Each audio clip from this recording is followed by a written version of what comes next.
Thank you very much. You summed up very, very well for me, the background of it. I would have hated myself sitting there and watching an ASEAN session going on here on the stage. You saved me, I'm here. So I'm very happy to be here with everybody in ASEAN. And thank you for giving me this opportunity. And we all pray for your success, Julie Bishop. It makes a lot for Bangladesh, that's the Rohingya issue. And so you have to succeed, make it happen, and we're all with you. At 171 million people in Bangladesh, wish you all the success. Thank you.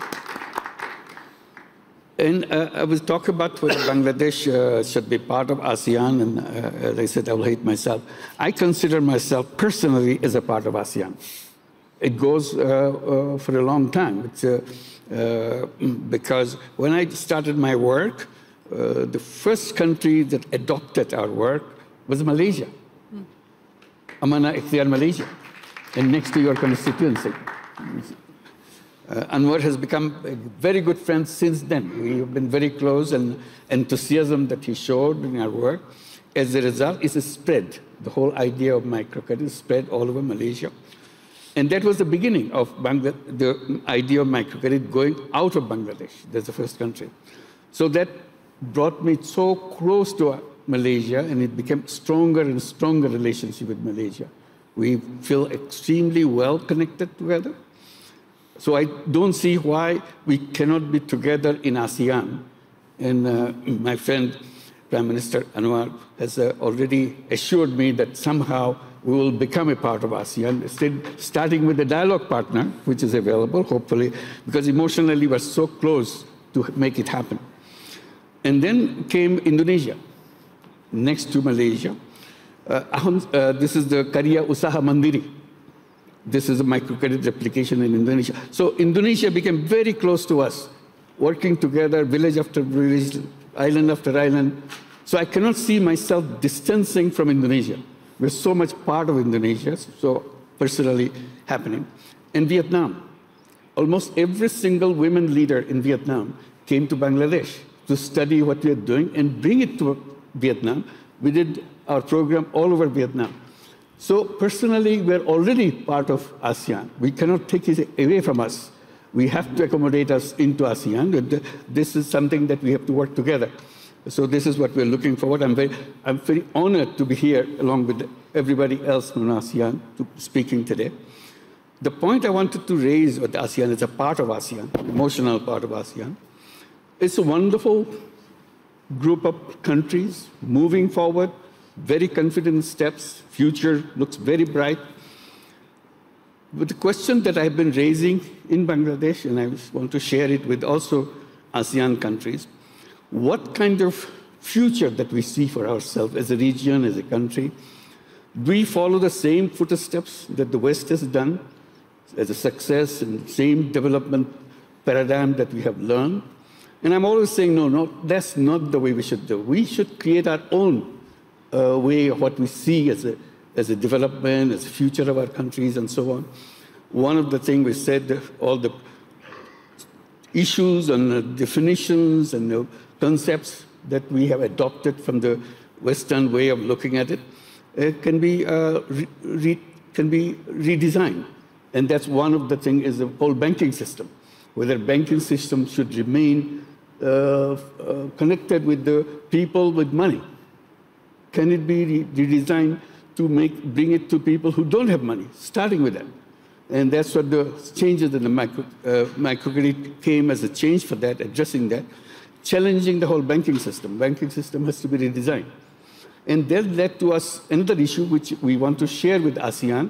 As a part of ASEAN, we will have to work together to make a different kind of society that we have right now, following the same kind of old footsteps that we do. Avoid the whole wealth concentration issue completely, right from the beginning. Because otherwise, if you follow the same step, we go back to the same thing with all the concentration of wealth. It's globally, concentration of wealth is going on, and that will be a disaster for future. So how to do it differently? That's where the banking system comes, very important. Making availability of the finance to the people, and that should be part of the whole ASEAN paradigm, that this is what we do. We ensure that no matter who a person is, either a poor person, a rich person, man or woman. As a human being, I'm entitled to it. I can change my own life. And that's what the kind of mission should be integrated into the ASEAN way of thinking. It's not the same thing, but we adopt many things, but we also add things. And that led to the issue of entrepreneurship, which we have been talking in Davos. Klaus Schwab has created, and with Hilde Schwab, the Foundation for Social Entrepreneurship. So the whole idea of social entrepreneurship comes, how to create an economy based on social entrepreneurship, rather than just follow the same path of profit maximization, growth, and so on. How much growth is important, how much sharing of wealth is important, so together. So those are the things that we have to address together in ASEAN framework to make sure we not only progress, we also progress in a different way, as becoming an example for the rest of the world. We should not be just copying things the way it happened in the past, and allowing the young people to take lead. This we have coming from Bangladesh, coming from the uprising of the young people from Bangladesh, is very strong right now with us, to show that what the capacity of the young people, how to bring up the young people to lead the nation, lead the people with their ideas, with their concept, their technology. They are completely different kind of generation, unlike the generation that who run the country.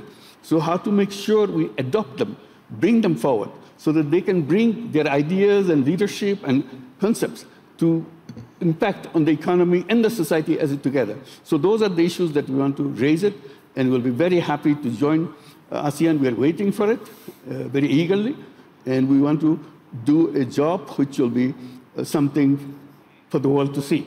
It's a very different kind of region which grew with a different kind of framework. Thank you very much. Well, I feel very confident that the success of this ASEAN region group is guaranteed. It's only a question of how you design it so that you don't repeat the mistakes others have done. So there's a society which is equalitarian society, and we share the wealth and so on, continue, new concepts are followed, design things for young people to bring them to the front line so that they can create the new vision of their own countries. And as a region, they can move forward into that. So this is what I see an opportunity for them, and they're very creative as a region. This is creativity and entrepreneurship is built into the society. So we should not go away from that and follow this job-oriented society that we have to have a job and continue with the job. I think the whole thing will be entrepreneurship-oriented society. The young people grow up to make sure that he or she can participate in the economy on her own, on his own. And that's where the financial system has to be redesigned in a way it serves a purpose. Social business funds can be created so that the funds can be available to the young people. This educational system can be redesigned so that this is not getting a degree to get a job, kind of the conventional way of thinking. We go to the university, we go to the educational institution to prepare ourselves to become entrepreneur, become creative person, which we are. Simply, we kind of sharpen the creativity. Education gives us the knowledge and gives us the opportunity to make sure we come out as an individual creative person and contribute to the society. It's not for personal gain all the time. It's personal gain is one part, and the social gain. So each one growing up, not just one-dimensional person which pursue the life just for his or her own personal achievements.